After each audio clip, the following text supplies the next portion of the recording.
est-ce que quelqu'un, par contre, a déjà une notion de ce que c'est que l'économie, on va dire l'économie circulaire pour l'instant? Plus ou moins. Oui?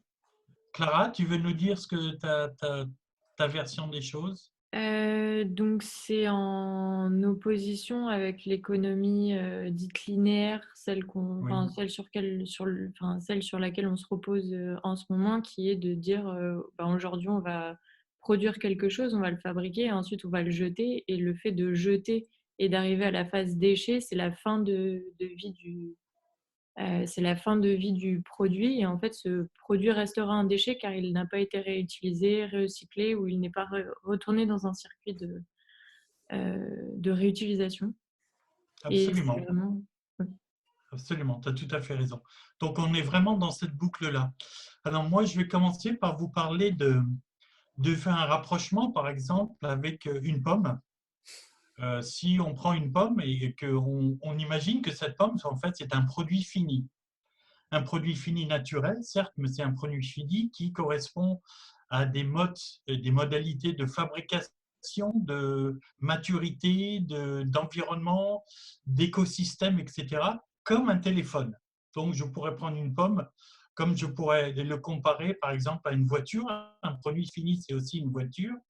Et là, je vais m'appuyer sur des téléphones parce que c'est un exemple, voilà, qui me paraît assez juste. Et donc, si on prend l'écosystème autour de la pomme, nous connaissons tous quel écosystème s'il appartient. Donc, c'est un écosystème qui est naturel avec un système de nutriments donc au niveau du sol. Donc, la ligne que je vous indique ici, c'est la ligne du sol, avec un système de nutriments pour faire pousser l'arbre, avec un tronc donc, qui soutient tout l'écosystème. Et puis, cet écosystème est distribué au travers de branches qui elles-mêmes distribuent ses produits finis, ses fruits. Tout le monde connaît aujourd'hui cet écosystème naturel. La seule chose qu'on voit en magasin, c'est le produit fini, le produit fabriqué, manufacturé, etc. Cet écosystème naturel, on le connaît tous, donc on connaît d'où ça vient, on comprend comment ça fonctionne. Et puis, c'est un écosystème qui est surtout vertueux. C'est-à-dire que si la pomme n'est pas récupérée par des clients, là, les consommateurs, ça va être les oiseaux, les insectes, etc. La pomme va tomber, la pomme va pourrir, régénérer encore des nutriments pour l'arbre et pour d'autres arbres dans la forêt. Donc, c'est un système qui est vertueux où il y a zéro déchet. L'économie circulaire, le principe de l'économie circulaire s'appuie complètement sur ce système. On est sur un système zéro déchet. Ça, c'est le fondamental que tout le monde doit comprendre quand on parle d'économie circulaire. Donc, on va s'inspirer d'écosystèmes naturels. Et là où je reviens avec mon téléphone, c'est que, donc là, je vous ai fait un petit déroulé sur comment on peut anticiper. Et donc, si on prend l'exemple de la pomme encore et on réfléchit, donc la pomme, ben, les consommateurs, ça peut être les oiseaux et les insectes. Donc, la pomme, c'est le produit fini, le produit manufacturé. Les branches, c'est la distribution. Le tronc, c'est l'entreprise qui va distribuer ce produit fini. Et puis, il y a les racines qui sont ultra importantes dans l'écosystème, qui donc vont, et toute la base du système, de l'écosystème naturel. Et donc, moi, l'analogie que je fais, c'est l'arbre industriel. Donc, si on considère que les téléphones sont issus d'un processus industriel de fabrication sur un arbre de distribution, avec dans les racines toute une partie qui est invisible aujourd'hui. Et on va voir que le fondamental de l'économie circulaire, c'est vraiment aller jusqu'aux racines. Donc, cette posture-là est très importante dans la façon dont on va réfléchir à ce qui nous entoure. Euh, Vous n'êtes pas sans savoir, je ne veux pas vous faire l'article sur les conditions climatiques, le changement climatique dont on parle depuis plus de 35 ans. Voilà, ça, ce n'est pas nouveau. Je ne vais pas vous faire l'article là-dessus. Vous êtes tous au courant du contexte politique. Donc, on en parle depuis plus de 30 ans. Il y a eu des grands événements climatiques depuis 1979 jusqu'en 2015. Donc, je vous rappelle que la loi 2015, c'est la loi de la transition écologique. Donc, c'est Nicolas Hulot, si vous vous rappelez bien, qui a instigé tout ça. Et donc, ça, c'est des dates qui ont permis d'établir quand même une stratégie sur le plus long terme. Et donc, par rapport à ça, il y a eu des événements majeurs, dont celui, là je dirais celui où il y avait Jacques Chirac à Johannesburg en 2002, qui a dit que notre maison brûle et nous regardons ailleurs. Donc ça, c'est des événements politiques qui ont marqué quand même une espèce de prise de conscience au niveau des gouvernements, pas tellement du public, mais surtout des gouvernements. Et donc, ils sont amenés à réfléchir sur une stratégie. Et donc, je ne vais pas non plus vous expliquer sur les états de la biosphère stressée, ça va de la surpopulation à la fonte des glaces aux pôles, etc. Donc, on est sur une biosphère qui est vraiment très, très stressée en un moment. Et donc, on est en déficit régulier sur les énergies, et surtout les ressources naturelles que nous avons à disposition qui sont finies. Par rapport à ça, on est dans une quête un petit peu, on regarde autour de nous de la frugalité, on va atteindre une espèce de sagesse ou de décroissance un petit peu. Et je vais même vous parler de pathologie scientifique où en fait il y a des gens dans le monde qui ont des conditions d'anxiété liées au réchauffement climatique et à ce problème-là, que ça s'appelle la solastalgie. Et donc, c'est vraiment quelque chose qui est étudié sérieusement en ce moment sur cette espèce d'anxiété, de désespoir sur qu'est-ce qui se passe dans le monde autour de nous et donc les effets sur la planète. Si on reprend l'idée de mon téléphone comme produit fini, on regarde un petit peu très, très brièvement tout ce qu'il y a inclus dedans. Donc, vous avez, ça va de l'enveloppe du téléphone avec tous les alliages d'aluminium, les plastiques, le silicone. Ça va sur les composants des batteries. À l'intérieur des batteries, il y a des métaux rares, des métaux difficiles à extraire aussi. Ça va sur les écrans aussi LED, OLED. On va voir aussi sur les matières rares qui sont utilisées. Et puis sur tout ce qui est carte PCE, les circuits avec tous les métaux que vous connaissez. Donc, c'est une série de matériaux fabriqués, manufacturés, qui demandent une énergie très particulière et soutenue tout au long de la fabrication. Donc, comme disait très justement Clara, aujourd'hui, 99,9% de notre façon de fonctionner est basée sur une économie linéaire. Comme a dit très justement Clara, on est sur une extraction des ressources en matériaux, des ressources naturelles, une production, une consommation de ces objets, qu'ils soient, et une élimination. Donc, on est sur plus ou moins 3 ou 4 cycles. Là, je vous ai fait un petit schéma qui montre un petit peu ce qui se passe dans ce qu'on appelle le cycle de vie d'un objet ou d'un système, de l'avant, le pendant et l'après. Et donc là, vous voyez qu'on peut le séparer en trois moments, on va dire, sur le cycle de vie d'un produit. Donc ça, c'est la base de absolument tout de la façon dont nous vivons. On est tous en linéaire aujourd'hui. Donc ça, je vous ai fait un petit peu un zoom là-dessus. Et donc, on voit sur les systèmes de l'après, où pour l'instant, aujourd'hui, la meilleure solution que nous avons, c'est le recyclage de quelques matières premières, pas de toutes, on va les voir. Et puis surtout, l'élimination, l'enfouissement, l'incinération, tout ça, vous connaissez. La façon dont moi j'ai organisé ce tableau, c'est que chaque cellule que je vous montre ici, c'est une phase dans la fabrication, l'extraction des matières. En haut, vous allez avoir le nom de la phase. Là, on est sur du transport et la distribution. Et en bas, on va parler de flux. Qu'est-ce qu'on veut dire par flux? C'est des flux rentrants. Et ça, c'est fondamental sur l'économie circulaire, donc le design. C'est la notion de flux rentrant en tant que matière première et d'énergie et de flux sortant. Donc, tous les objets que vous avez autour de vous ont des flux rentrants et des flux sortants, forcément. Et en termes de flux sortants, il y a des effets nocifs aussi, puisqu'il y a des effluents. Il y a un impact sur l'atmosphère, il y a des déchets solides, il y a des déchets liquides, et il y a d'autres coproduits aussi. Donc ça, c'est fondamental sur la fabrication, le cycle de vie d'un produit.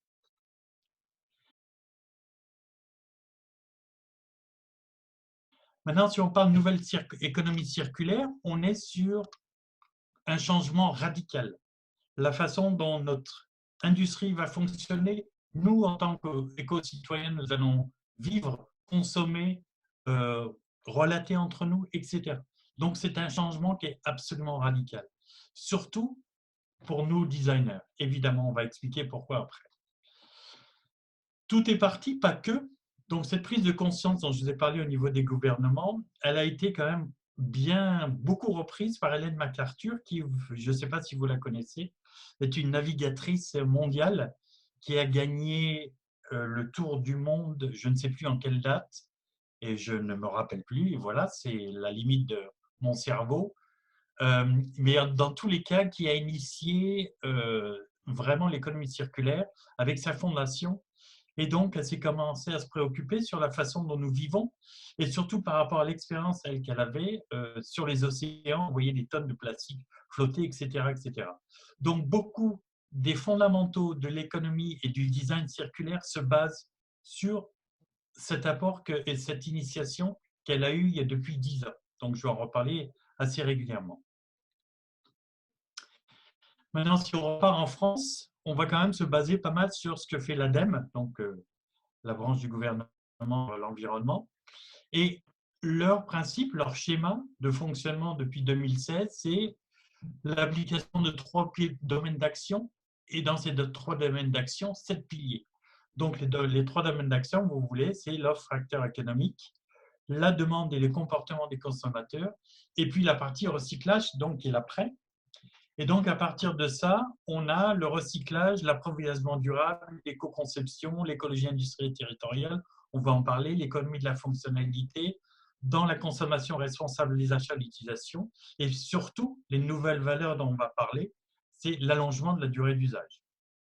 Donc ça, c'est assez fondamental, et en France, c'est largement utilisé, même au-delà de la France, ce schéma-là est largement utilisé. Juste sur ce schéma, Emmanuel, je me permets de Oui, t'interrompre. oui, Sur ce schéma-là, c'est en fait pour avoir une vraie économie circulaire quelque part, il faut matcher tous ces indicateurs, c'est ça? oui.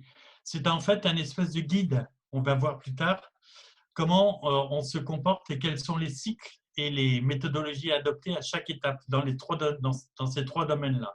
Et on Peut-être. va voir que l'important aussi, dont je vais parler pas mal, c'est les changements d'échelle aussi. C'est-à-dire que l'économie circulaire, comme vous le savez, il y a des, des échelles. Donc, on va parler de macro, on va parler de méso, mais on va parler aussi de micro et même de nano. Donc, c'est à toutes les couches de l'industrie et de fonctionnement. Tu parlais peut-être, c'est pas clair pour les étudiants, l'économie de la fonctionnalité. On va en parler, je vais Attends, développer on là-dessus. repart. Ok, ok, c'est bon. Ouais. Je vais développer complètement là-dessus, il n'y a pas de souci. Alors, si on reprend notre schéma linéaire que je vous ai montré et on l'adapte sur un mode circulaire, qu'est-ce qui se passe? On voit que toute la partie amont, l'extraction n'existe plus, et la partie aval, les déchets et la mise au rebut, n'existe plus. Ça, c'est un schéma idéal. On est bien d'accord, ce n'est pas la réalité, mais on tend vers ça. Donc, je vous rappelle qu'on est bien toujours sur les phases de transformation, de création, là où le design intervient, de fabrication, de transport, commercialisation, d'usage, rien ne change. Par contre, ce qui est en pointillé, en ovale, c'est les nouvelles valeurs circulaires. Donc, ces nouvelles valeurs circulaires s'appuient sur 3 principes. Sur la réparabilité d'abord. Est-ce que ce que vous dessinez, ce que vous concevez réparable? On va voir plus tard, je vais développer sur le sujet. Je vous donne un exemple, les ordinateurs Apple que vous aimez tant, c'est les pires de l'industrie, ils ne sont pas réparables, tout est collé, et donc pour les réparer, c'est impossible. De la même façon, ben voilà, welcome to the club, Florent. De la même façon, on est sur, on peut le désassembler facilement et donc le réparer? Est-ce qu'on peut l'upcycler? Je vous rappelle que l'upcyclage n'est pas la même chose que le recyclage. L'upcyclage, c'est quand on prend un objet et on le transforme pour d'autres usages, d'autres applications. Et le dernier recours, c'est le recyclage. Et on verra pourquoi le recyclage n'est pas la solution idéale, donc, contrairement à ce que on pense. Donc ça, je vous ai fait un schéma. Et donc, ces nouvelles valeurs circulaires-là, on peut se les adopter aussi si on parle au niveau d'un logiciel. Vous allez me dire, mais tout ça, vous me parlez d'objets, mais si on parle de logiciel, on est exactement dans le même schéma. C'est-à-dire, dans le logiciel, j'ai bien la transformation, donc je n'ai pas de déchets à proprement dit, mais j'ai quand même de durée de vie. Donc, on est sur la création, on est sur la programmation du codage, des tests, la commercialisation, de l'usage, et on est aussi sur un système qui va être durable dans le temps. Est-ce que je peux récupérer les données techniques? Est-ce que la mise à jour est facile ou j'ai besoin de 4 mises à jour tous les ans qui consomment de l'énergie? Est-ce qu'il est compatible sur d'autres plateformes, etc., etc. Donc, on est exactement dans la même configuration en ce qui concerne un logiciel ou une interface. Alors, donc, on voit que le système économique d'échange et de production, c'est vraiment 7 principes. Donc, on est sur l'approvisionnement durable. Qu'est-ce que ça veut dire? L'approvisionnement durable, c'est l'élaboration et la mise en œuvre d'une politique d'achat responsable. Donc, la sélection des fournisseurs sur des critères environnementaux, l'accompagnement aussi des fournisseurs dans l'amélioration de leurs pratiques. On va en parler un peu plus tard. C'est aussi sur l'éco-conception. Donc, vous savez tout ce que c'est que l'éco-conception, une démarche qui consiste à diminuer dans sa phase de conception les impacts environnementaux d'un produit ou d'un service en prenant en compte tout son cycle de vie. C'est l'écologie industrielle et territoriale. Là, on va en parler aussi. C'est à une échelle qui est plutôt méso plutôt que macro. Donc, la recherche de synergie éco-industrielle dans des zones d'activité sur les flux rentrants et sortants des industries. On va en parler.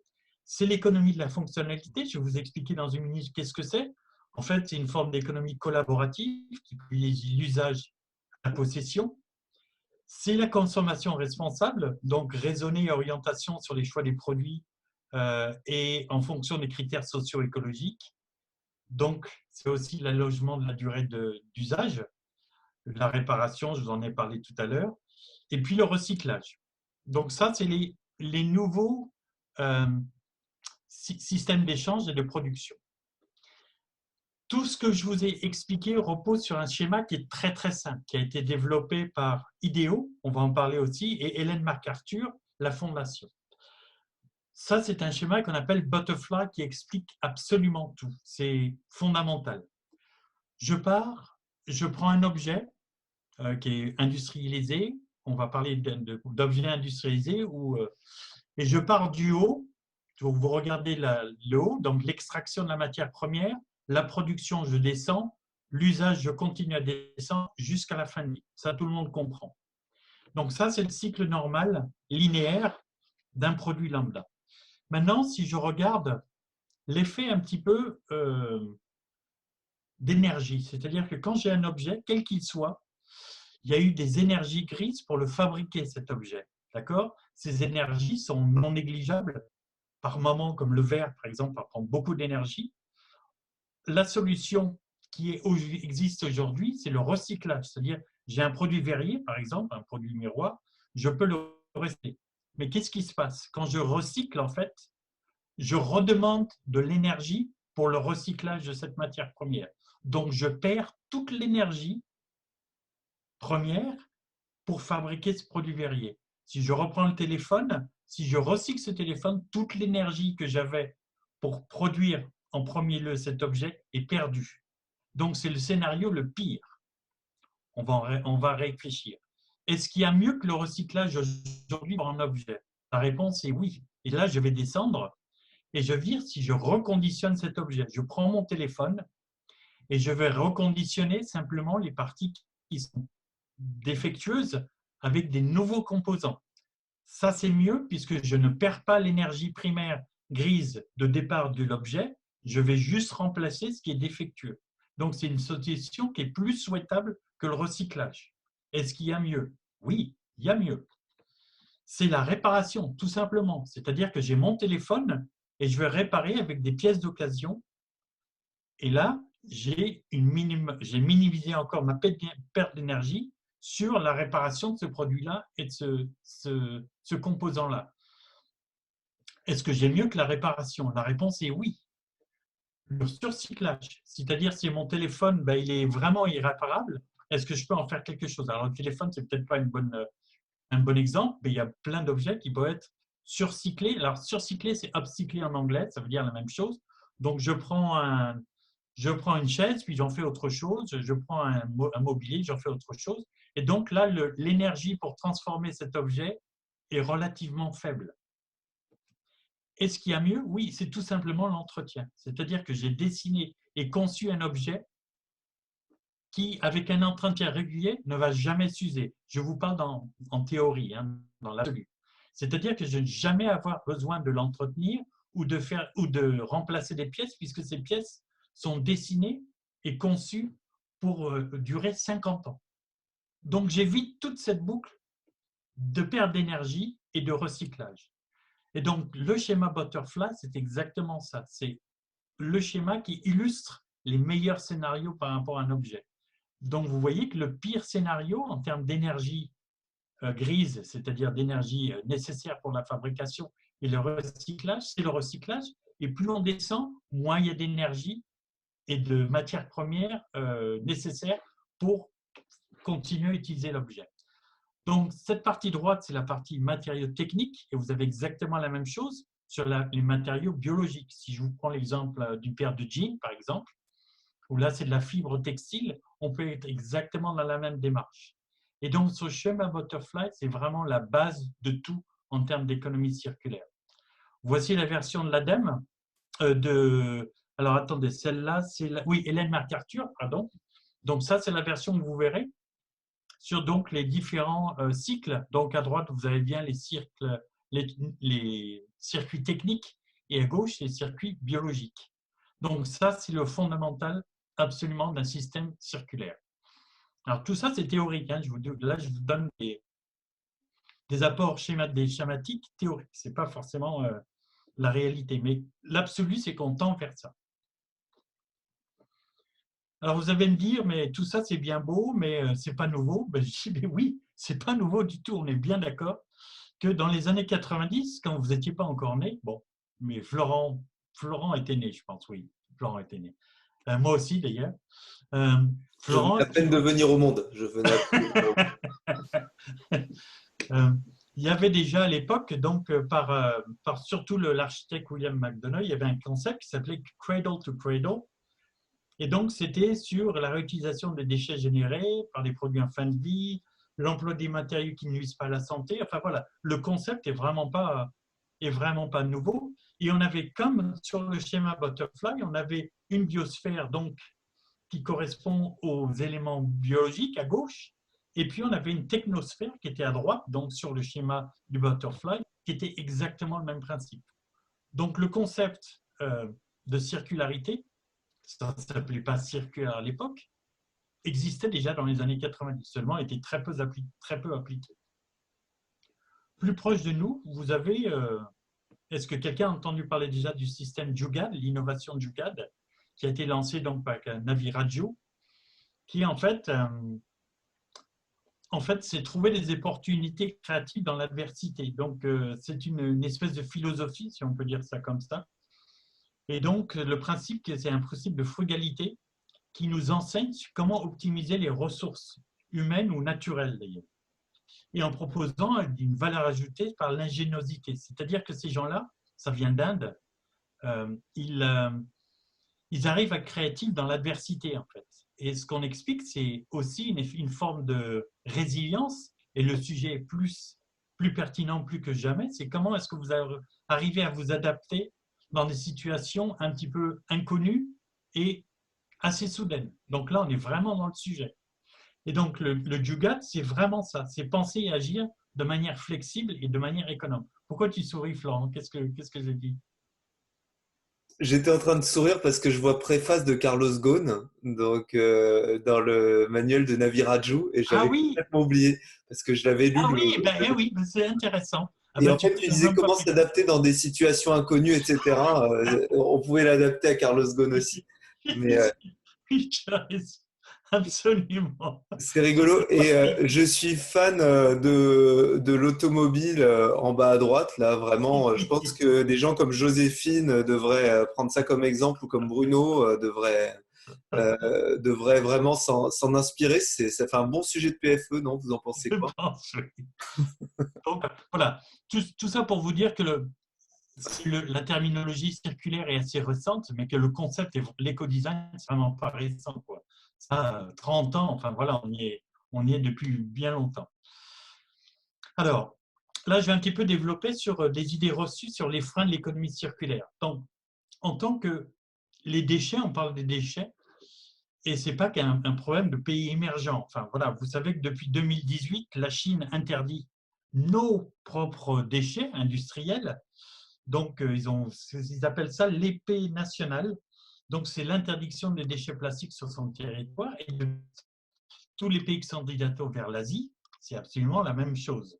Donc, le Vietnam, la Malaisie, la Thaïlande, l'Indonésie, tout ça, ils sont engorgés par nos propres déchets européens. Et donc, c'est des déchets qui nous échappent complètement, dont on n'a plus le contrôle. Et puis en plus, il y a une empreinte carbone non négligeable, comme vous pouvez vous imaginer. Donc ça, c'est quelque chose qui est vraiment important. C'est notre capacité en Europe à gérer nos propres déchets. Et donc de développer nos propres filières pour revaloriser nos propres rejets. C'est vraiment l'idée. Alors, le deuxième point, c'est pourquoi c'est le recyclage. Je vous ai exprimé un petit peu pourquoi le recyclage n'était pas l'idéal en termes d'énergie consommée, mais aussi on est trop souvent dans une interprétation. Alors là, vous allez avoir pas mal de choses où en fait, il y a un amalgame au niveau des gens qui comprennent l'économie circulaire comme une économie de recyclage. Ce n'est pas une économie de recyclage. Un scientifique dont le nom m'échappe, qui a fait le calcul que de toute façon, si nous recyclons 100% de nos produits, tous sur la planète, au vu de la démographie galopante de notre planète, nous n'aurons pas assez de matières premières de toute façon. Donc l'idée de recyclage n'est pas durable dans le temps. D'autre part, je vous rappelle que le recyclage demande de l'énergie. Donc, encore une fois, il faut se poser la question, est-ce que le recyclage est vraiment une solution adaptée sur le long terme pour les générations futures? D'autre part, je vous rappelle que le downcycling, c'est-à-dire qu'on a une perte de performance sur les produits qui sont recyclés. Le verre, il faut toujours rajouter de la silice pure pour en faire un produit de qualité. Donc, on est sur une dégradation de qualité quand on est parfois, pas tout le temps, quand on est sur les produits recyclés. Donc voilà, la question c'est, non, effectivement, on ne peut pas faire du tout recyclage. Alors, est-ce que l'économie est compatible avec les nouvelles technologies? Comment vous expliquer ça? Les solutions technologiques aujourd'hui au service de l'environnement peuvent générer des nouveaux problèmes. Je m'explique. Quand vous générez le concept de la voiture électrique, vous créez des problèmes de matières premières, le lithium, le cuivre, le cobalt, tous les éléments qui sont pour fabriquer les batteries, la voiture, génèrent de l'énergie et des matières premières aussi. Donc en fait, c'est des technologies qui peuvent être perçues comme solutionnistes, on va dire, mais qui ne sont pas forcément les bonnes réponses. Donc vous allez découvrir que dans l'économie de système circulaire, on est sur des technologies, mais vraiment bien pesées et bien impactées pour comprendre vraiment s'il y a un effet non pervers là-dessus. Je vais revenir là-dessus. Donc, on va parler d'impact aussi. Je vous en parlerai un petit peu sur les services liés aux produits. Je ne vais pas vous en parler tout de suite parce que c'est lié à l'économie circulaire. Alors, sur les effets de rebond, justement, je rebondis là-dessus. Je vous pose un exemple. Qu'est-ce qu'on appelle les effets de rebond en économie circulaire? Si, par exemple, on a une voiture économe en carburant, on va l'utiliser beaucoup plus parce qu'elle est plus économe en carburant. Sur les téléviseurs, par exemple, à LED, ce sont des téléviseurs qui consomment moins. Mais qu'est-ce qui se passe?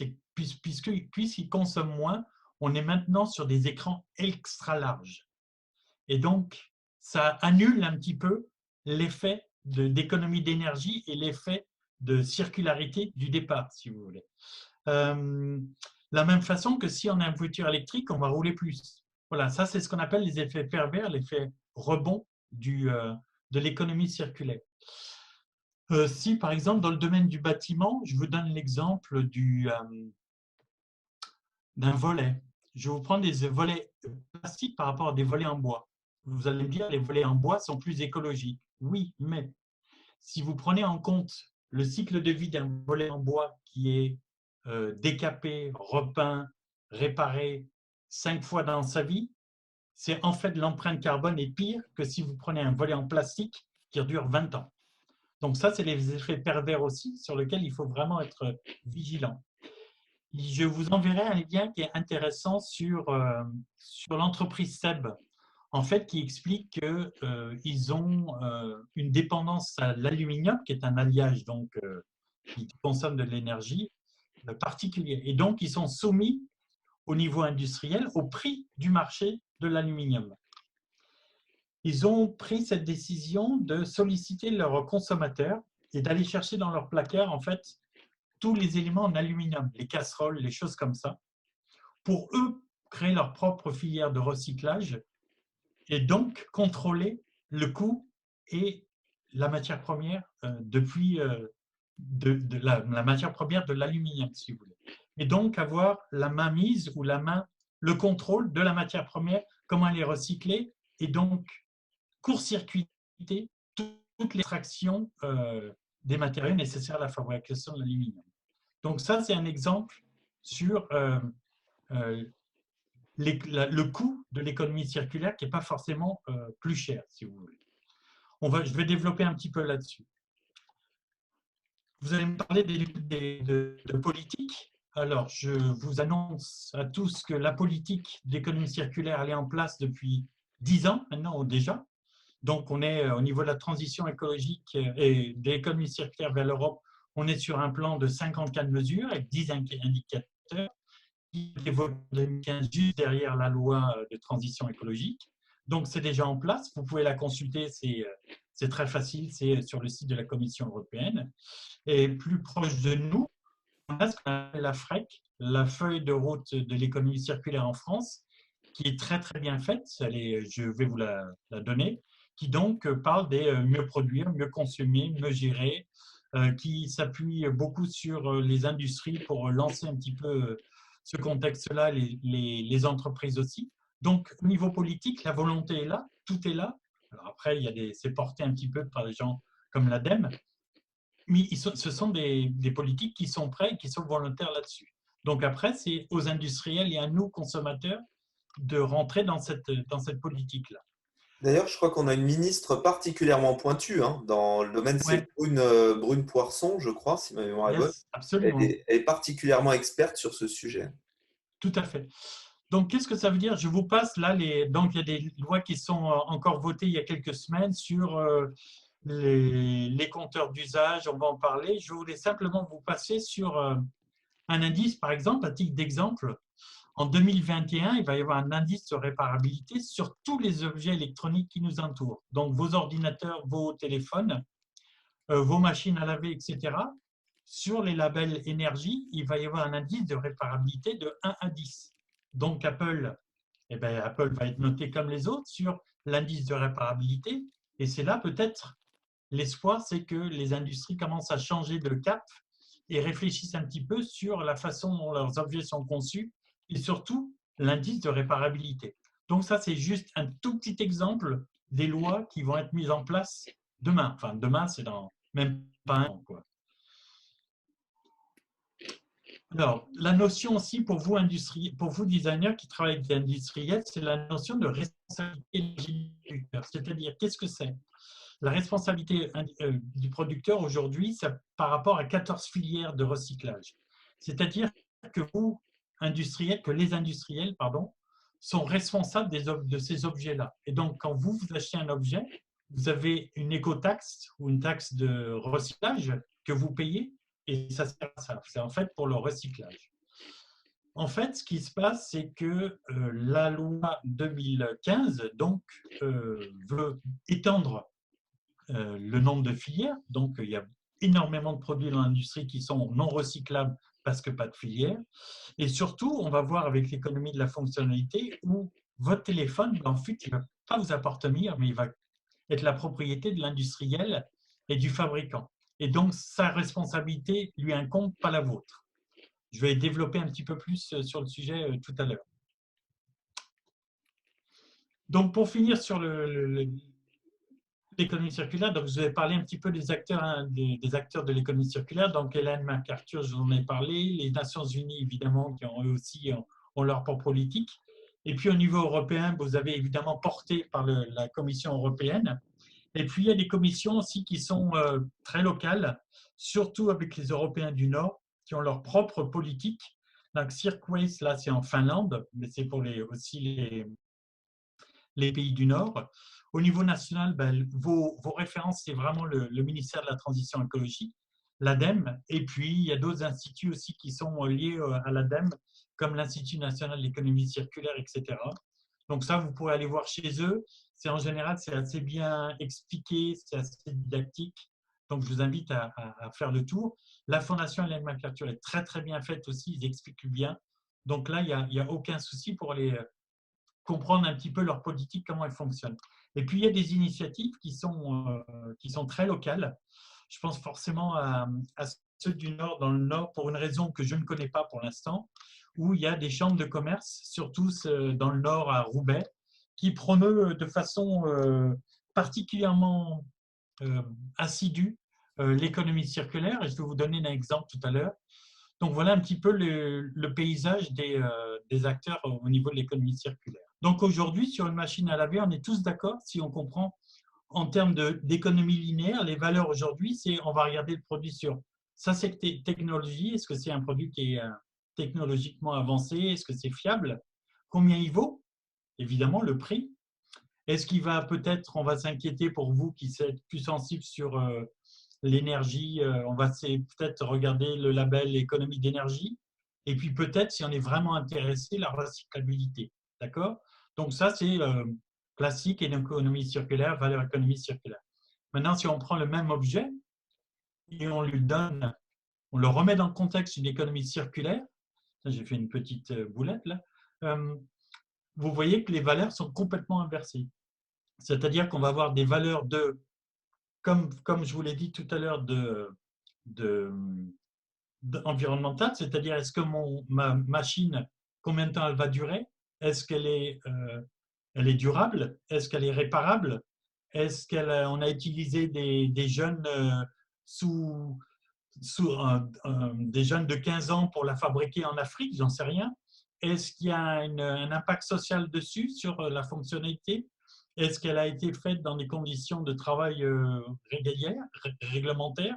Et puis en dessous, vous avez en 5 et en 6 la technologie et l'aspect financier. On va voir pourquoi. Mais vous voyez que les deux visions sont complètement inversées. Ça n'a plus rien à voir.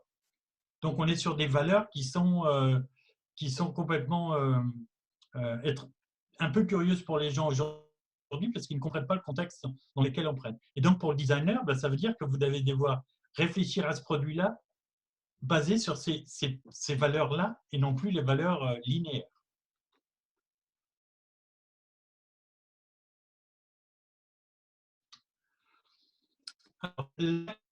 L'économie de la fonctionnalité. L'économie de la fonctionnalité, c'est vraiment un système du point de vue du consommateur, c'est-à-dire que si on prend l'exemple d'une machine à laver, pour continuer sur la machine à laver, l'idée, c'est que vous ne soyez plus, vous, propriétaire de cette machine à laver. Je vous rappelle que la responsabilité de l'industriel lui reste, et donc c'est sa responsabilité sur le cycle de vie. Et l'idée, c'est qu'on soit dans une économie de partage et aussi d'optimisation des usages. Qui veut dire optimisation? C'est l'économie du partage, c'est-à-dire comme Blablacar, comme Airbnb, comme on est dans des objets qui se partagent maintenant. Et donc, qui ne sont plus basés sur la propriété d'un objet, mais sur l'usage et donc la performance.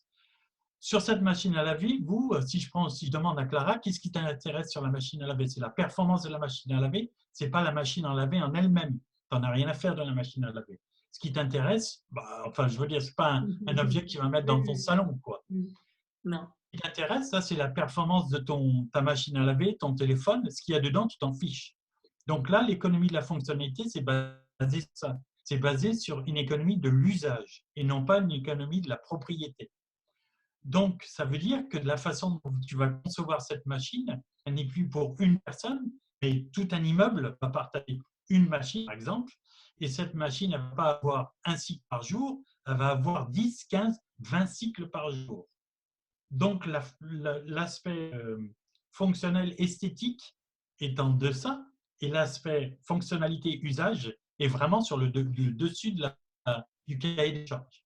Donc ça, toute cette économie de la fonctionnalité-là, c'est le fondamental qui tourne autour de donc, cette idée de circularité, c'est qu'on est sur des objets qui sont partagés et surtout avec un cycle de vie bien différent. Et alors, Emmanuel, j'en profite parce qu'il y a beaucoup de designers de mobilité. Il y a cette dimension-là sur les voitures aussi, de voitures en partage, etc., qui serait basée sur l'économie de la fonctionnalité aussi. Alors, ça viendrait perturber un peu les choses, là. Tout à fait. Et donc, sur la façon dont on va acheter ce produit, le consommer et s'en débarrasser est complètement renversé là aussi. Vous voyez bien qu'on n'est plus du tout sur les mêmes valeurs ni sur les mêmes cycles. Donc, que ce soit une machine à laver, une voiture, un avion, enfin voilà, on est vraiment sur autre chose, quoi. Donc, je vous ai mis quelques exemples pour vous donner à titre. Donc, ça, c'est un système qui existe depuis 10 ans, qui est lancé par Michelin aux États-Unis, mais qui existe peut-être en Europe. C'est-à-dire que, par exemple, pour les industriels du transport, les transporteurs, vous savez que les transporteurs ont un nombre de consommables, donc on vend des pneus. Et en fait, le système Fleet Solution, c'est un système où je loue mes pneus, je n'achète plus mes pneus. Et donc, l'économie de la fonctionnalité est autour de services et non plus autour de produits. Donc, je n'achète plus un pneu, j'achète un pneu plus un service. Et ça, c'est fondamental. Parce que la façon dont je génère de la valeur, c'est dans le service. Donc, une entreprise de transport va louer ses pneus et l'entreprise Michelin va lui changer, lui réparer, lui rechapper sur un contrat annuel. Je parcours tant de kilomètres à l'année, vous me faites un contrat sur tant de kilomètres à l'année. Et donc, c'est au kilomètre parcouru. Je loue un pneu au kilomètre parcouru. J'utilise une machine à laver au nombre de cycles que j'utilise, etc., etc. Donc, ce système-là peut s'appliquer à beaucoup de choses. On Donc, a c'est un système qui… Oui, vas-y. Excuse-moi, non, parce que je te coupe, mais c'est passionnant parce que tu touches à un truc, c'est qu'il y a un lien entre le design industriel et le design de service quelque part. Ouais, C'est-à-dire que tu es obligé de prévoir les deux, quoi, tout l'indus à et le fait. service. Tout à fait. Et donc, là, ce qui se passe, c'est qu'on est sur une nouvelle valeur économique, c'est-à-dire que si les gens un petit peu critiques vont dire mais ça ne marche pas, ben si, ça marche, puisque depuis 10 ans, Michelin l'offre déjà à ses entreprises. Donc, économiquement, ça a du sens pour eux aussi. C'est-à-dire, ce n'est pas que pour le consommateur, c'est aussi pour Michelin, l'entreprise. Je vous rappelle maintenant que Samsung, Apple louent leur téléphone. Ils ont des services autour de leurs produits.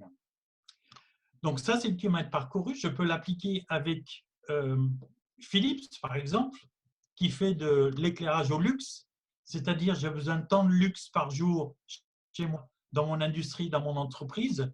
Je vous loue un service plus un produit. Donc le service, c'est je vous installe les lampes, je vous pose les lampes, je vous fournis les lampes, je vous donne l'énergie pour les lampes, je vous répare vos lampes et je vous facture. Et donc, j'ai un service à la consommation. Paper Locks, Paper Miles, c'est exactement le même principe. Et donc, là aussi, on n'est plus sur une valorisation du produit, on est sur une valorisation du service en tant que designer. Donc, tout ça, c'est l'économie de la fonctionnalité. Et c'est donc, vous verrez que sur les outils design, on va en parler, l'une des façons de regarder un produit, c'est comment est-ce que je peux créer un service autour de ce produit, puisque la valorisation maintenant est dans le service autour et non plus dans le produit en lui-même. Est-ce que vous connaissez l'increvable? Je suppose que vous connaissez l'increvable, j'espère, puisque c'est fait par des jeunes designers de l'ESD, je crois, NC, pardon. Donc, eux, ils sont sur une démarche, je ne sais pas s'ils ont eu le temps de l'industrialiser encore, ils sont sur une démarche où ils ont regardé un produit, ils l'ont dessiné en minimisant le nombre de pièces. Je m'explique, le joint caoutchouc est parti, il n'y a plus de joint caoutchouc parce que ça crée, au niveau environnemental, ce n'est pas terrible, ça crée des fuites, ça crée des problèmes, donc ils ont déjà rationalisé ça, et en plus sur le moins de composants possible.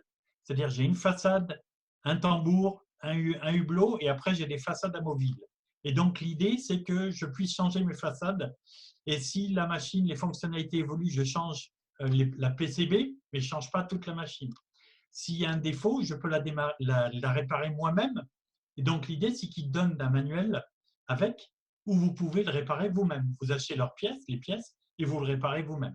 Donc, durée de vie annoncée 50 ans. Alors, bon, je ne sais pas si dans l'absolu, c'est réaliste, mais la volonté, on n'ait jamais besoin, rappelez-vous le butterfly diagram, on n'a pas besoin d'aller le jeter, d'aller le mettre à la déchetterie, etc.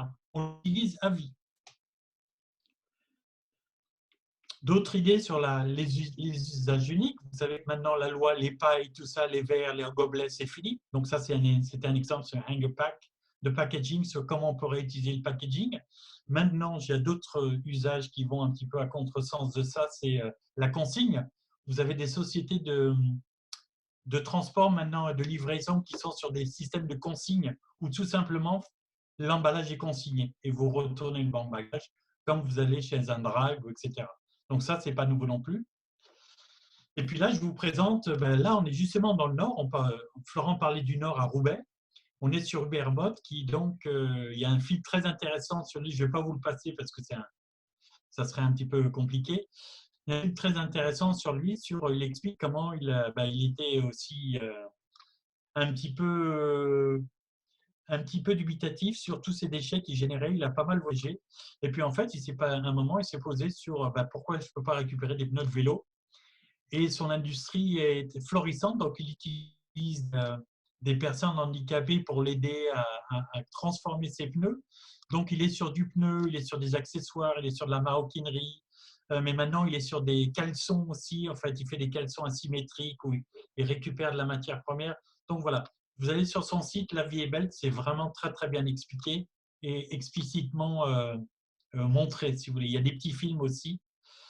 Donc, lui, il y a zéro coût pour matière première, c'est que de la transformation. Et ça marche très, très bien. Il est passé même à la télévision. Enfin, voilà, c'est une histoire assez intéressante. De la même façon, si on a la même adaptation en Angleterre avec Elvis Crest, qui est de la maroquinerie haut de gamme, c'est des sacs à 300-400 euros. En fait, ils sont partis depuis 2006 sur la constatation qu'ils jetaient des tonnes et des tonnes de tuyaux de pompiers tous les ans. Pas de filière de recyclage, donc elles sont enfouies. Elles sont enfouies. Donc, eux sont dans la démarche de recycler tout ça, d'upcycler tout ça, et puis d'en faire de la maroquinerie, des petits accessoires. Et ils sont maintenant avec d'autres industriels à plus grande échelle, comme Hermès, pour récupérer les chutes de cuir, etc. Pour faire des produits un petit peu innovants.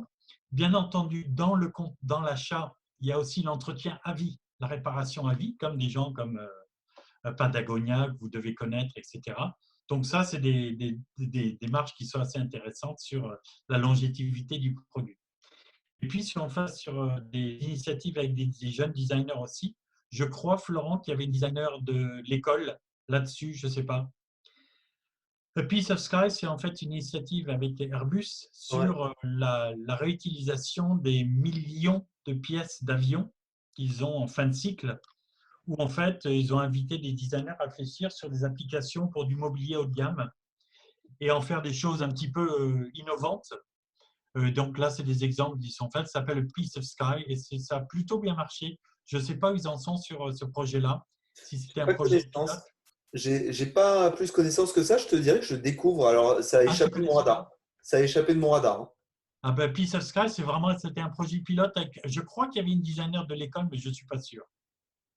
C'était une alumni 2015 de mémoire, mais je ne suis pas certain là-dessus. Je Enfin, en vérifie. tout cas, à vérifier. Je vérifie. Ouais, je vérifie.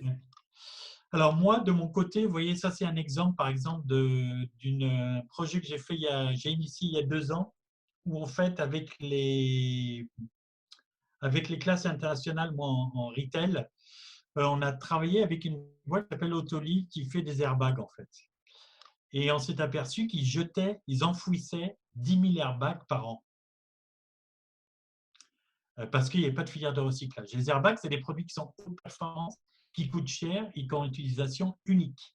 Donc, fin de vie, on les jette. Et donc, l'idée, c'est de commencer à réfléchir avec eux sur qu'est-ce qu'on peut faire en fin de vie sur ces produits. Et donc, là, on était dans une démarche de coussins pour animaux, même coussins pour des humains, avec le moins d'impact possible, c'est-à-dire qu'on recousait simplement les vents du milieu avec une pièce rapportée, mais le reste était resté absolument intact. Le rembourrage est du rembourrage industriel qui émanait de la même industrie avec des éléments de mousse, et donc on peut en refaire des objets qui sont encore une fois des objets de haute qualité, haute performance, donc ce n'est pas des objets jetables, au contraire, c'est des objets qui ont une vie qui peut être prolongée de façon exponentielle. Et puis, bon, vous avez les Future Craft d'Adidas, vous connaissez un petit peu peut-être, où on est maintenant sur un produit industrialisé où, en fin de vie, vous redonnez vos chaussures à Adidas qui les recycle à 100% soi-disant. Je n'ai pas fait le test, je ne connais personne avec ces chaussures-là, où en fait, on est sur un cycle perpétuel avec très peu de matière vierge récupérée pour la refabriquer, ces chaussures-là. Donc, on est sur des modèles industriels qui sont maintenant qui sont assez lancés. De plus en plus d'entreprises rentrent un petit peu dans ces cycles-là.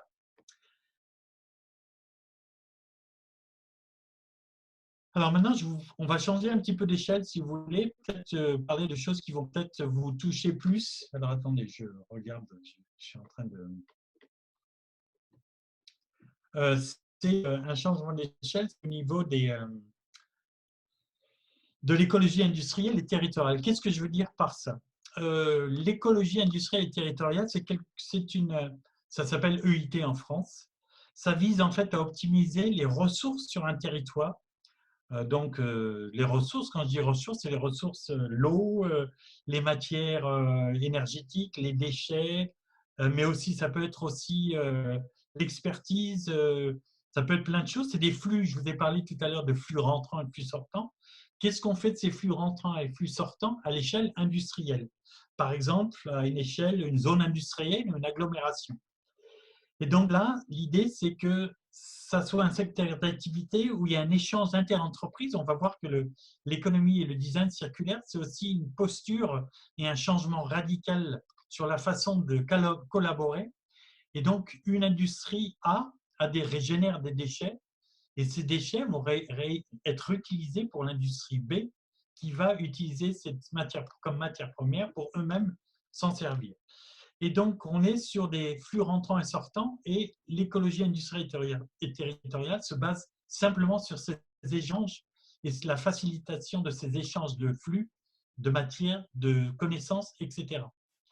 À l'échelle industrielle, il y a un très bon exemple qui remonte à 2015, si je produis, oui, c'est ça, qui est en fait le projet Kalundborg. Je ne sais pas si tu as déjà entendu parler,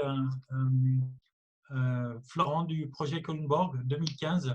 Non, non, non, c'est un projet de symbiose industrielle, je vois, mais non, non, j'ai pas étudié de cas. Donc là, c'était l'intérêt, si vous voulez, c'était un parc industriel qui partait de rien, où en fait on l'a programmé et on l'a organisé dans l'espace de façon à ce qu'il y ait des flux rentrants et sortants correspondants entre chaque intervenant. Donc là, il y a des flux, vous voyez, d'eau, des flux de vapeur, des flux d'effluents, des flux d'eau salée, etc. Et donc là, on a planifié et organisé un parc industriel basé simplement sur ces échanges-là, en s'assurant que l'échange de l'industrie A va servir à l'échange pour l'industrie B, etc., etc. Et donc, ça peut être des échanges qui sont même des connaissances, mais donc qui est une espèce de synergie, une symbiose qu'on appelle industrielle. À l'échelle urbaine, on pourrait imaginer, par exemple, qu'on ait un data center, je vous dis n'importe quoi, qui génère de la chaleur, et que cette chaleur-là soit au centre d'un quartier, par exemple, et que cette chaleur soit partagée sur d'autres bâtiments d'habitation périphériques, par exemple, etc., etc. Donc ça, ce changement d'échelle, c'est un sujet qui est vraiment passionnant aussi. Et je vous ai mis quelques exemples là sur ce qui se passe en France, puisque l'ADEME déjà organise. Alors l'ADEME est assez bien organisée pour ça. Elle est vraiment fédératrice sur des échanges régionaux. Et donc Synapse, c'est un des réseaux industriels d'écologie industrielle et territoriale qu'ils ont mis en place partout en France, où en fait, ils invitent des industriels à communiquer entre eux, tout simplement. Et cette communication passe par des échanges de flux, des échanges de matière et trouver une symbiose. Alors, ce n'est pas forcément dans la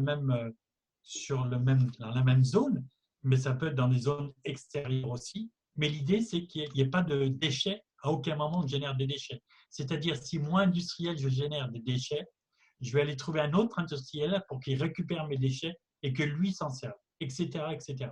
Comprenez un petit peu la boucle.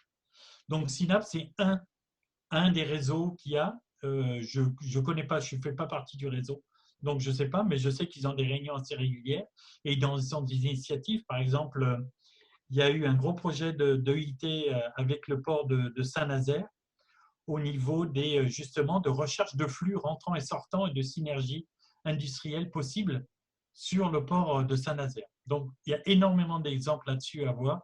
Si vous êtes intéressé, c'est juste des changements d'échelle qui sont autres qu'au niveau micro. On n'est plus sur du micro, on est sur du méso et même du macro, là. Pour info, sur cette histoire d'échange port Nantes-Saint-Nazaire, on avait fait il y a 5 ans maintenant, Ouais. même il y a 6 ans, un projet réouvrir le port sur la ville. Et effectivement, ça avait été un de nos axes qu'on avait proposé au directoire du port, c'était de générer ces échanges de déchets, de matières premières, etc., Ouais. à travers un acteur un peu central qui était le port. Ouais.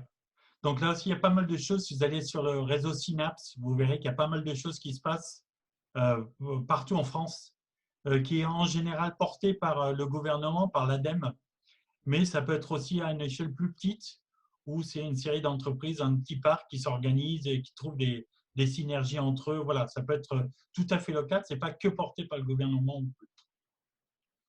Alors, Je si on remarque que parle je d'énergie, remarque que la Corse ne fait rien, donc je vais tenter de remédier à ça, hein. mais ils ont quoi comme industrie en Corse? No comment.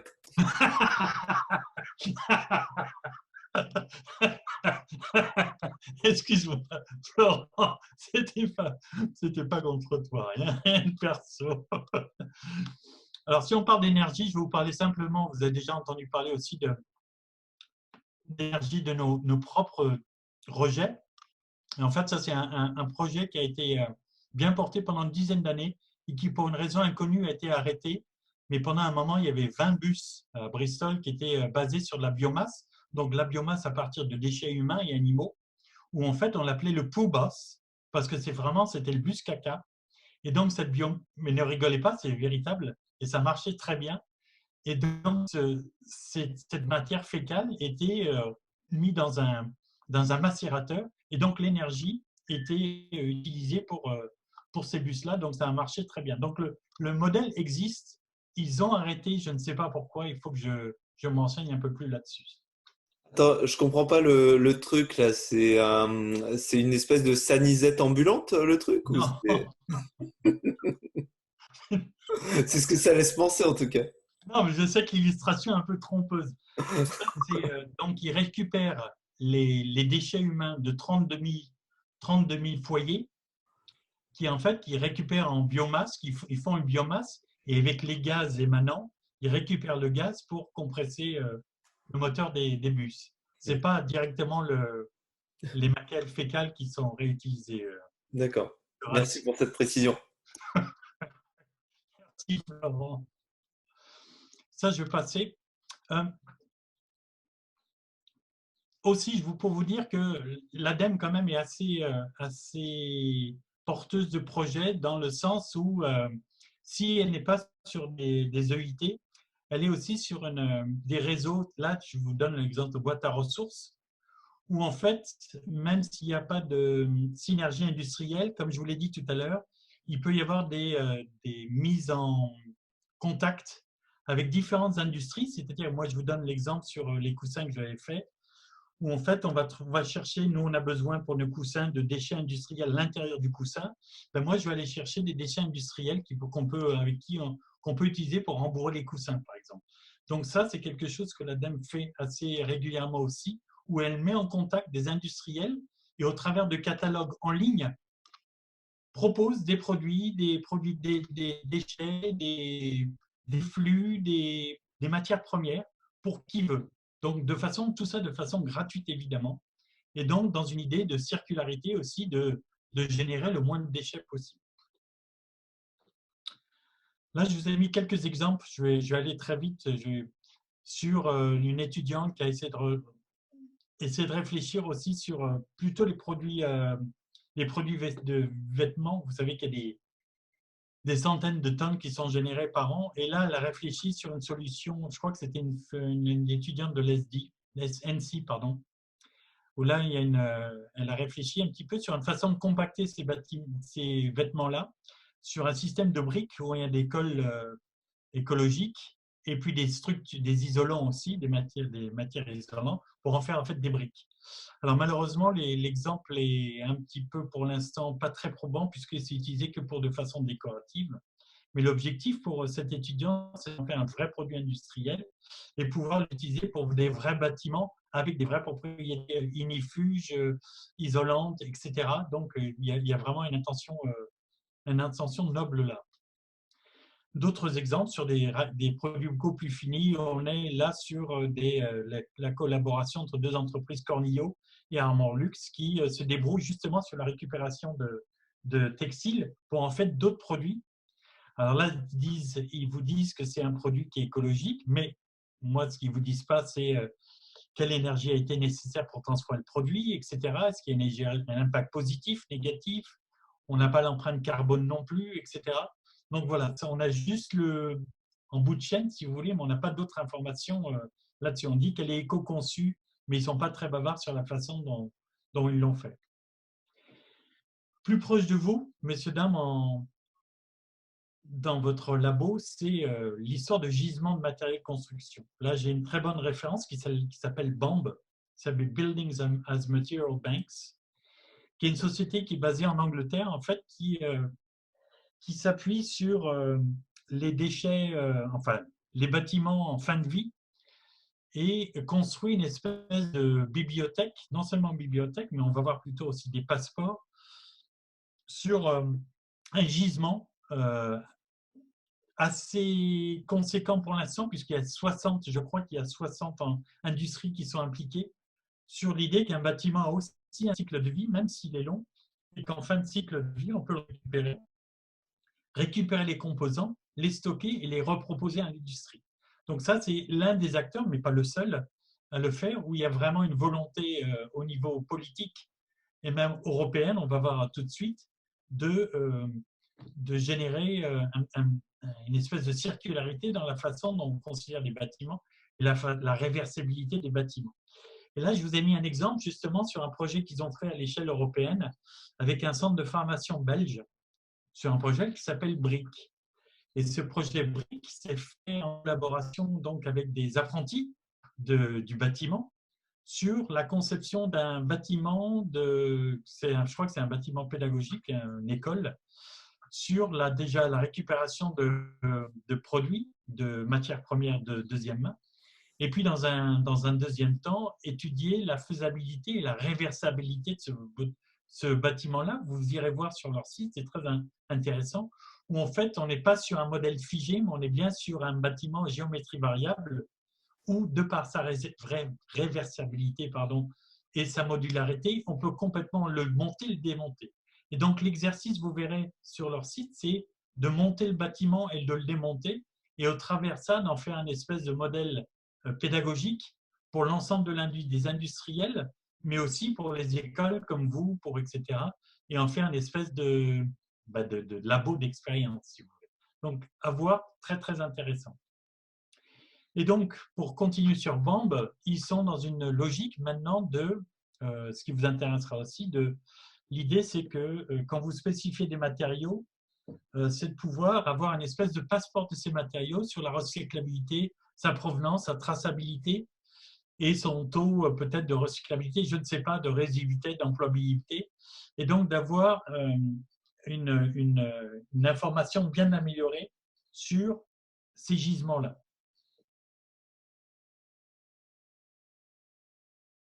Alors, je voudrais aussi vous parler, avant de parler du design par proprement dit, je voudrais parler aussi de ce qu'on appelle du Green IT.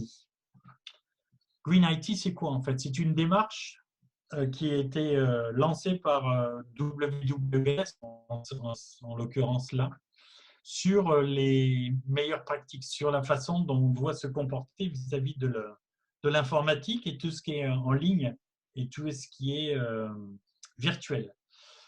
Je vous rappelle que quand vous faites des selfies de vous avec vos amis, vous envoyez un selfie, c'est une ampoule, l'énergie consommée, c'est une ampoule de 20 watts consommée pendant 1 heure.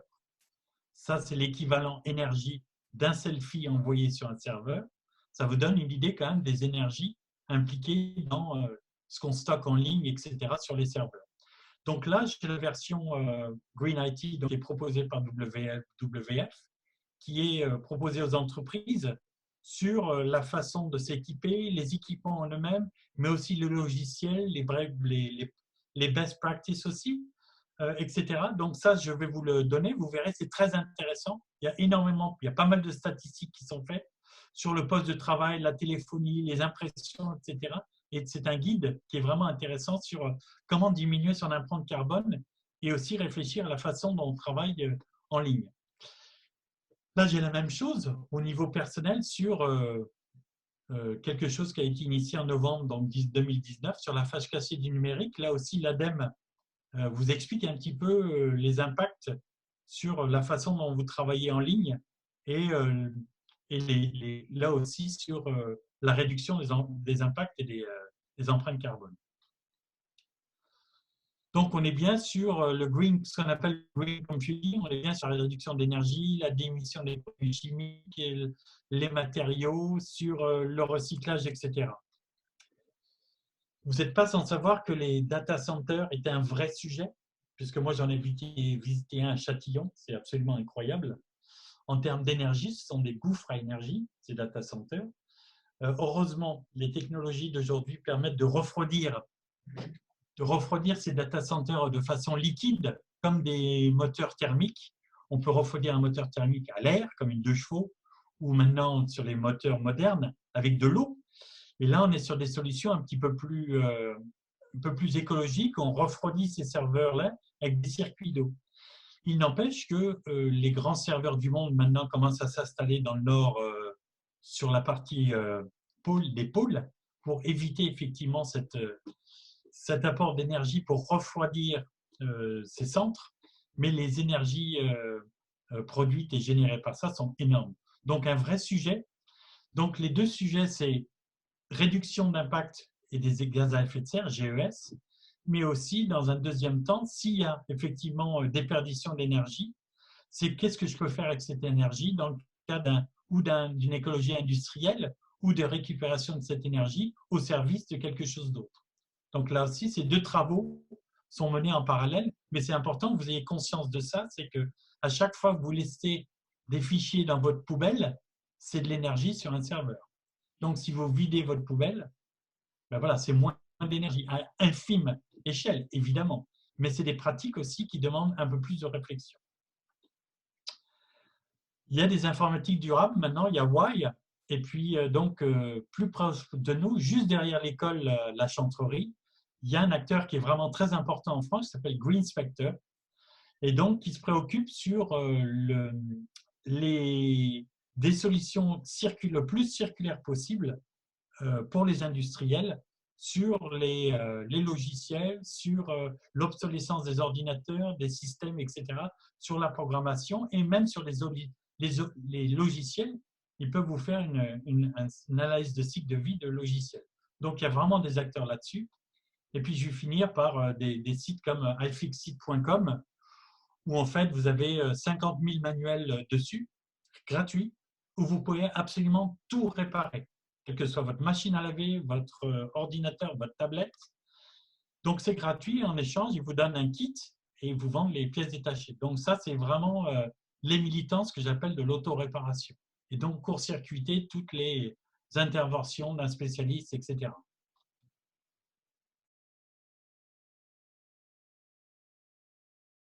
Donc, on est bien d'accord que le design circulaire, on est sur le design for disassembly, la possibilité de démanteler facilement, j'en ai parlé tout à l'heure sur les nouvelles valeurs circulaires, la possibilité de faire des objets qui durent dans le temps.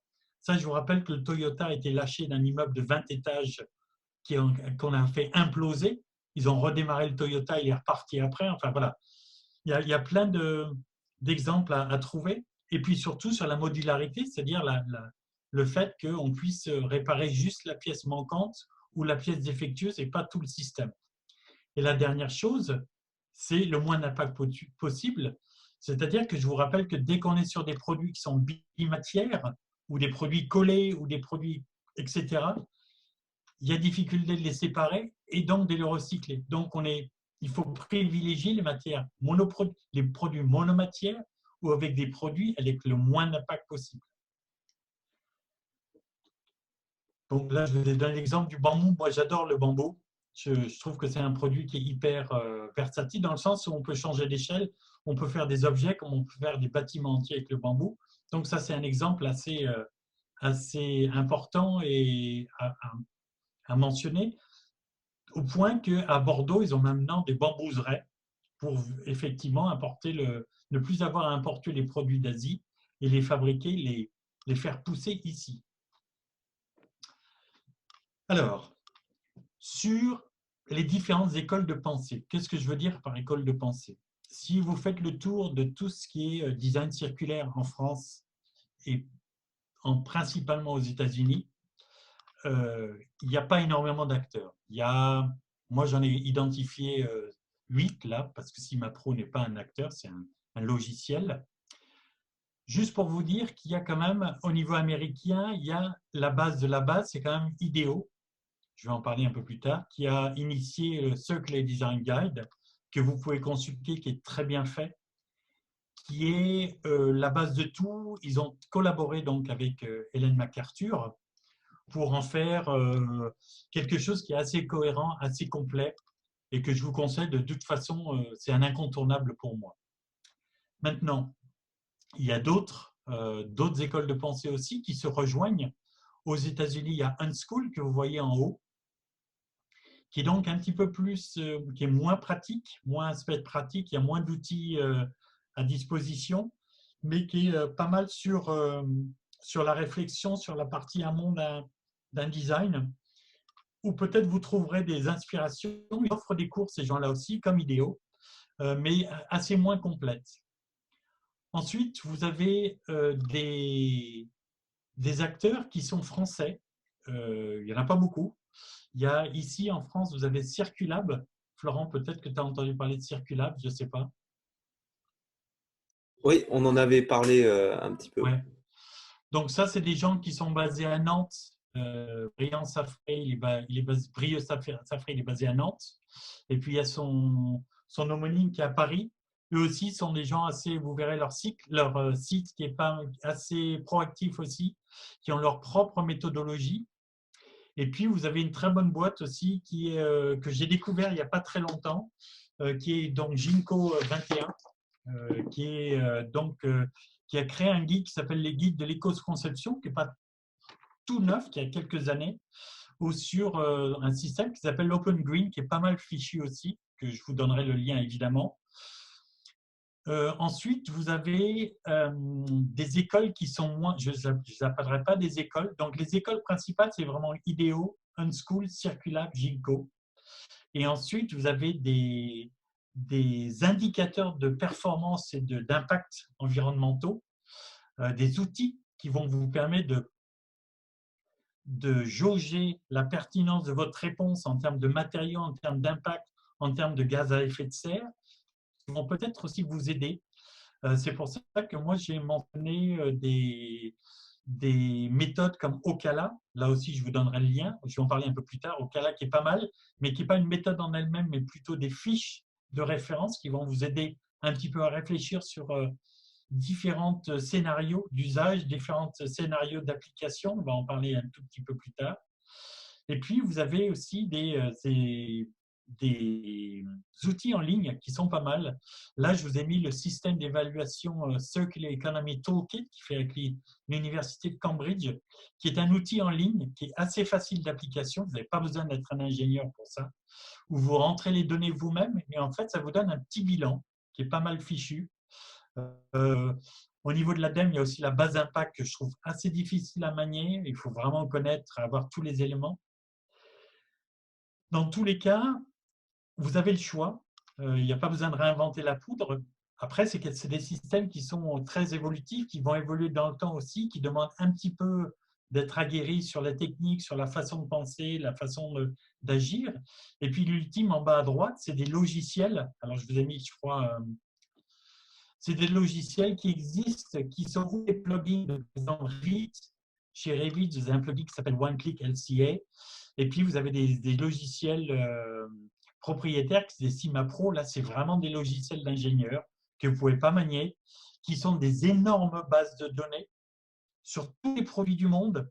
Au Canada, si vous voulez un produit qui soit français, made in France, avec mesure d'impact, etc., c'est une énorme base de données et c'est des algorithmes très puissants.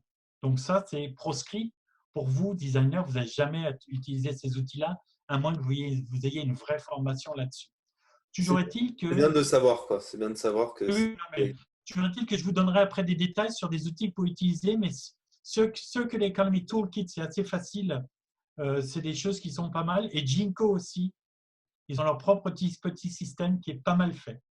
Dans tous les cas, par rapport, je suis désolé d'être un peu compliqué là-dessus, mais chaque école, après, va avoir son propre système d'analyse d'impact et d'indicateurs de performance. Alors, c'est un peu compliqué, mais je suis désolé, les gens se cherchent, les industries se cherchent. C'est l'économie circulaire, le design circulaire, c'est tout neuf. Donc, il y a plusieurs références. Après, c'est à vous d'aller explorer ce qui a le plus de pertinence pour vous, ce qui est le plus simple. Ginkgo, je le trouve très abordable dans la façon dont il approche. Ce n'est pas la même chose que l'idéo, ce n'est pas les mêmes méthodes, ce n'est pas les mêmes analyses d'impact, ce n'est pas les mêmes outils, mais la finalité est la même. On est bien d'accord. Et de toute façon, c'est le cas dans les secteurs non matures et c'est le rôle d'organismes comme l'AFNOR, dont je préside une Oui, commission. C'est-à-dire qu'à un moment, on regarde un peu ce que font les différents organismes et un jour, ils vont se dire, bah, tiens, on va quand même mettre en commun quelque chose. Et là, c'est à ce moment-là où on commence à normaliser. Les États, ils regardent un peu ce qu'il y a, les bonnes pratiques, etc. Et puis, à un moment, on décide de normaliser, mais ça peut durer 10, 15 ans de regarder qu'est-ce qui marche et qu'est-ce qui marche moins bien. oui, oui, tout à fait. Après, donc vous avez donc en haut à gauche, vous avez donc Circular Economy Toolkit. Ils ont leur système d'évaluation qui s'appelle CET, Circular Economy Toolkit. Pour Hélène MacArthur Foundation, ils ont leur propre indicateur avec ce qu'ils appellent le Material Circularity Indicator, MCI. Ensuite, Ginkgo a leur propre système intégré, vous verrez ça. Et puis, il y a le système Impact. Alors, le CIMAPRO, des logiciels comme CIMAPRO, ils ont des systèmes qui sont basés sur ceux de l'AFNOR, 14 000 quelque chose, je ne me rappelle plus du nom, et en fait, qui sont basés sur des systèmes LCA, Life Cycle Analysis. Je ne veux pas vous inonder d'acronymes parce que c'est beaucoup trop, mais sachez qu'ils ont leur propre système chacun. Donc là, ce que je vous ai mis, c'est par exemple sur LCA, Life Cycle Analysis, ACV en français. Donc, Life Cycle Analysis, c'est basé sur 4 étapes. Donc, vous avez les définitions des objectifs. Je ne rentre pas dans les détails, je vous reste tout très, très vague. C'est en 4 étapes, par exemple, LCA, c'est définition des objectifs. Qu'est-ce que je veux étudier? Quels sont mes objectifs? Ensuite, vous avez ce qu'on appelle un inventaire de cycle de vie, ICV. Quels sont les flux des matières d'énergie entrant et sortant? Ensuite, vous avez une évaluation des impacts et ensuite une interprétation des impacts. Donc ça, c'est sur le système LCA, mais ce n'est pas le seul, etc. Ça, c'est la méthode IDEO aussi qui est basée sur un système LCA. Vous irez voir aussi, ils ont une panoplie d'outils qui sont assez intéressants, assez didactiques, bien fichus. Mais là aussi, il faut rentrer dans le sujet, il faut vraiment s'imprégner, il faut prendre du temps là-dessus. Ce n'est pas quelque chose que vous allez faire en une semaine. No way. C'est quelque chose qui va vous prendre plusieurs mois à intégrer au fur et à mesure que vous allez le faire dans un projet. Vous allez commencer à intégrer, utiliser leurs outils, vous comprendre leur impact, etc. Donc, c'est quelque chose qui prend du temps. Je me posais la question, Emmanuel, parce que c'est par là, nous, qu'on est entré dans le circular design, Oui. quelque part. Il y a des étudiants qui l'ont aussi regardé. J'avais l'impression que c'était rajouter un peu une coloration, juste une coloration verte un peu sur. Enfin, tu vois, j'avais pas l'impression que c'était Un peu. trop. Alors, IDEO, c'est évidemment basé sur Design Thinking, les doubles diamants. Tu verras, moi, j'ai fait un schéma par rapport à ça. Sur la façon de penser, c'est quand même le double diamant Design Thinking. Donc, ils sont toujours dans cette démarche-là. Les autres, ils ont le même, à peu près sensiblement. Si je prends celui de Ginkgo 21, c'est 7 étapes d'éco-conception Open Green. C'est un petit peu la même lignée, quoi. Il n'y a pas énormément de différence.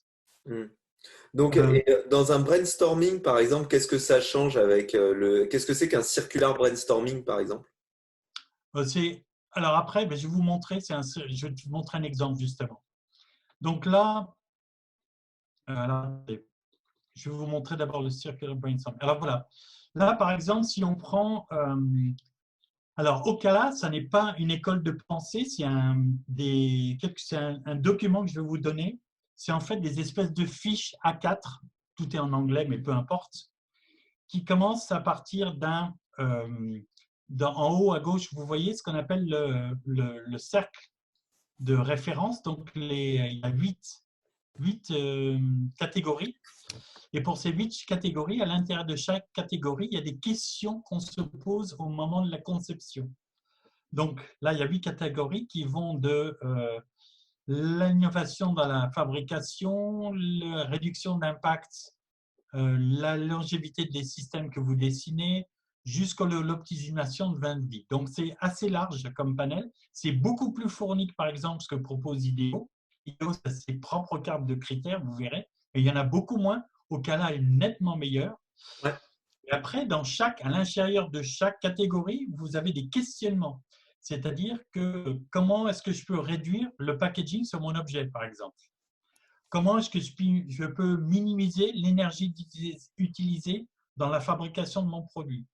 Comment est-ce que je peux dessiner un produit qui va être partagé par 10 personnes, 100 personnes? Comment est-ce que je peux éviter de générer des déchets dans la façon de… etc. Donc, c'est comme des prompteurs, si vous voulez, qui vont vous donner un filtre de réflexion sur la façon dont vous allez concevoir votre produit ou votre projet. C'est vraiment ça, c'est des filtres. Ce n'est pas des solutions, c'est juste se poser des bonnes questions. Et en fait, toute la problématique du design circulaire, c'est de se mettre dans un mode circulaire, c'est-à-dire que je ne pense plus objet, je pense système. Et toute la fondation du design circulaire, c'est une pensée systémique. Je ne pense plus objet, je pense à un système autour de mon projet. C'est une pensée un peu plus complexe quelque part, quoi. C'est-à-dire que je vais regarder tout ce cycle de vie entre ce dont j'ai besoin de matière première jusqu'à la fin. À ce sujet-là, je vous montre un outil que j'ai créé moi, qui est un outil très hybride, mais que peut-être il vous intéressera.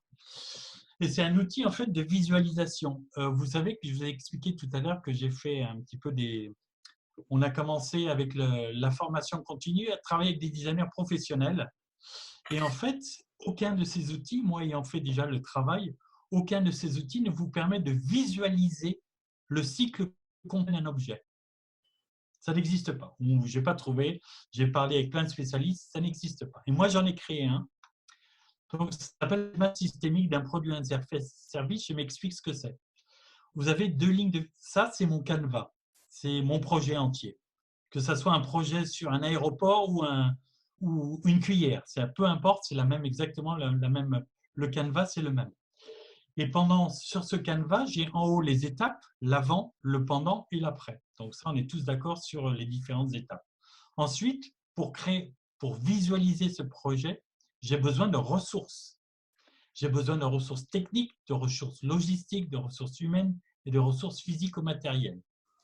La ligne de visibilité que vous voyez, c'est les racines. Vous vous rappelez que je vous ai parlé de racines qu'on ne voit jamais sur l'arbre. Là, on va les voir, ces racines, puisqu'on est obligé d'en prendre en compte. Dans un objet que vous allez créer, vous allez devoir vous réfléchir sur qui sont les sous-traitants et les fabricants de cet objet et qu'est-ce qu'ils font.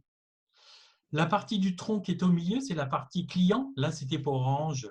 Donc, tout ce qui est visible d'Orange, c'est au milieu, parce que c'était un produit qu'on a fait avec Orange. Et la partie du haut, donc la ligne du haut, c'est la partie client, ce que le client voit. Yes? Et donc, si on fait le cycle de vie sur un… Là, on a fait l'exercice avec Orange sur un décodeur télé, ça donne ça. Donc, vous voyez qu'en bas, donc ce n'est pas un outil d'analyse, c'est simplement un outil de visualisation de ce qui se passe sur le produit en partie amont, pendant et après l'usage. Donc, tout ce que vous avez en bas, dans la ligne du bas, c'est tout ce qui est la sous-traitance, la partie racine du projet invisible. Donc, tous les sous-traitants de fabrication des composants de cette Livebox. La partie du milieu, c'est tout ce qui concerne Orange. C'est qu'est-ce qui se passe chez Orange avant, pendant et après la conception du projet. Et la partie en haut, c'est la partie qui est visible de l'utilisateur, du client final. Donc ça, c'est un schéma qui peut se complexifier comme vous voulez. On a fait l'exercice avec Orange. Donc sur juste à titre indicatif, il y avait une des designers chez Orange qui était spécialisée dans le packaging. Dans le packaging, juste la partie packaging des décodeurs, il y avait 14 industries impliquées dedans. Sur le cartonnage, l'impression, les produits de rembourrage, 14 intervenants juste sur la partie packaging. D'ailleurs, c'est ce qui explique les difficultés qu'on a dans nos chaînes d'approvisionnement de médicaments ou quoi. D'ailleurs, on subit de plein fouet cette espèce de morcellement là, industriel. Yes. Mm. Donc ça, c'est quelque chose que j'ai fait. Voilà une illustration avec Orange, c'est Orange par exemple, où on est sur un schéma. Donc moi, j'ai privilégié plutôt l'aspect collaboratif parce que je veux que tout le monde intervienne. Donc on n'est plus sur des designers, on est sur une équipe projet. C'est-à-dire les intervenants, les gens du marketing, les gens de la médecine du travail, les gens, voilà, il n'y a plus de limite et tout le monde travaille sur ce projet puisqu'il y a comment dirais-je, une nécessité de comprendre tous les cycles et tous les intervenants d'un projet, ce qui est un projet qui est énorme. Donc, c'est un inventaire colossal à faire sur tous les produits qui nous entourent. Donc là, j'aurais donné des grands formats et avec des petits icônes, ils vont construire leur carte de visualisation d'un cycle de vie de ce produit-là.